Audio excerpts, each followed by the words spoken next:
जिसमें तरस क्या बताऊं क्या देखा वहाँ।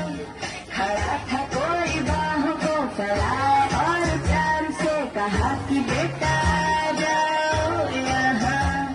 तो छोड़ मम्मी का हाथ चला मैं उनके साथ और पीछे मुड़ के भाग गया। इस तरह चैप्टर शुरू किया।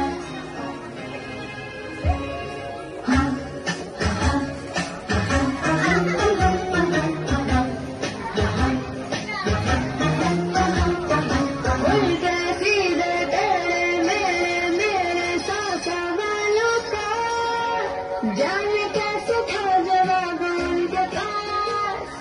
चुप्पी में भी सुनते थे आँखों को पढ़ते थे हाँ। जाने के मेरे दिल की बात मैं छुप छुपा के करता रहता था शरारतें। मगर वो जेम्स बॉन्ड के जैसे मुझे ढूंढ लेते।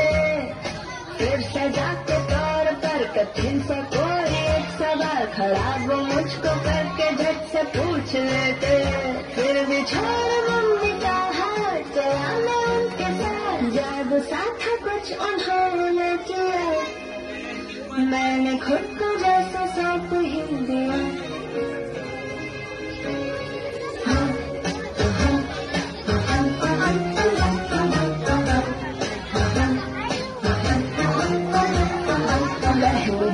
जब पड़ी तो थोड़ा मैं सहना। सोचने लगा ये आंखें कैसे और क्यों हुआ। इतने में वो मुस्कुरा के बोले देखो बेटा जी ये पहली बार